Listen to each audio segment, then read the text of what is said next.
말씀은 사무엘상 8장 1절에서 3절입니다.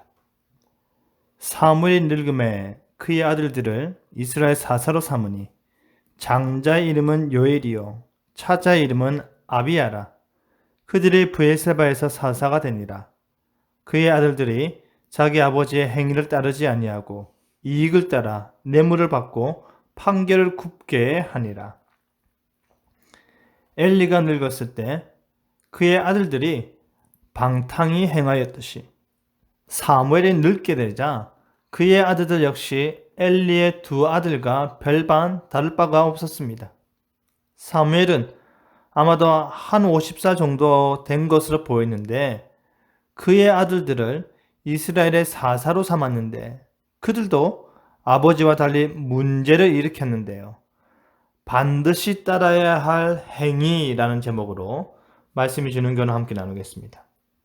사무엘이 그의 두 아들들을 사사로 삼았다는 것은 그의 사역에 보조적인 역할을 감당케 하고자 임명한 것으로 보입니다. 왜냐하면 사사직은 임의로 계승하거나 스스로 자처하는 것이 아니기 때문입니다. 사무엘의 첫째 아들은 요엘이었고 둘째 아들은 아비야였습니다.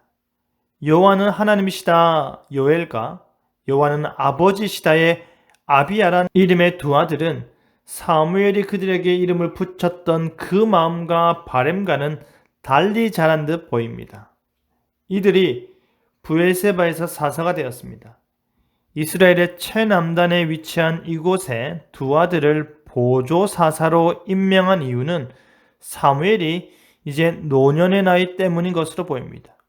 그리고 그 주변 블레셋과 여타 이방 나라들로부터 안전하게 지키기 위해서인 것으로 보입니다.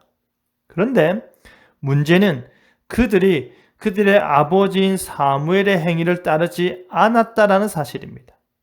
엘리 가정의 비극 역시도 그 아들들이 아버지의 훈계를 귀담아 듣지 않은 결과 하나님을 경홀히 여기는 자리에까지 나아가 결국 하나님의 심판을 받아야만 했던 것처럼 사무엘의 아들들도 그와 같은 결과를 초래할 수도 있었습니다. 하지만 사무엘은 그의 아들들에게 본이 되는 행위들을 몸소 보인 것으로 보입니다. 어떠한 삶과 행실로 사는 것이 사사의 모습인지를 직접 가르쳤음에도 불구하고 그 아들들이 아버지의 행실을 따르지 않았다고도 볼 수 있습니다.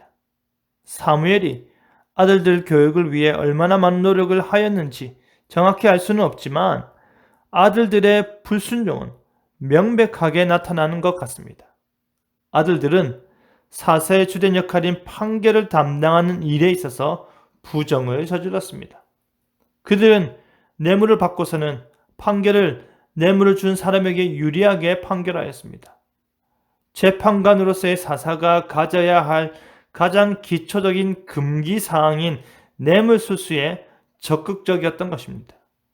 자신들의 주된 역할을 사사로운 탐욕에 의해 그르쳤던 것입니다. 이 모습은 바로 그들이 사사로서 이미 타락한 지도자상을 보여주고 있음을 정확히 나타내는 것입니다. 결국 사무엘의 아들들이 사무엘의 행위를 따르지 않음으로 인해 이스라엘 백성들이 다른 나라들처럼 왕을 구하게 되었습니다. 그들이 아버지 사무엘과 같이 행동하였다면, 그들이 아버지 사무엘과 같이 하나님 중심의 삶을 살았다면, 그들이 아버지 사무엘과 같이 오직 청렴하여 모든 백성들로부터 존경과 칭찬을 받는 자였다면 왕을 구하는 일은 없었을 것입니다. 하지만 그들이 그 아버지와 다른 길을 가다 보니 그렇다면 우리에게도 왕이 있어야겠다라는 결론이 바로 이스라엘이 내린 결론이었던 것입니다. 사랑하는 성도 여러분, 엘리 제사장이 늙어 그 두 아들들이 백성들의 죄를 범하게 하였습니다.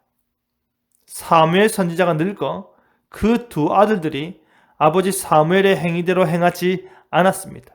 둘 다 개인적인 탐욕이 지도자의 자격에 합당치 못하였습니다. 그들이 자신의 이익을 추구하고 백성들을 공의와 정의로 합당하게 다스리지 못하다 보니 나라는 세상 왕을 구하면서 하나님으로부터 점점 더 멀어져 갔던 것입니다. 나로 인해 사람들이 하나님께 더 가까워집니까? 아니면 나로 인해 사람들이 하나님으로부터 더 멀어집니까? 이 질문에 스스로 답을 해보시기 바랍니다. 우리가 따라야 할 행위는 누구의 행위인지를 판단하고 진정 하나님이 원하시는 삶의 모습을 쫓아 행하는 저와 여러분 되기를 간절히 바랍니다. 아멘.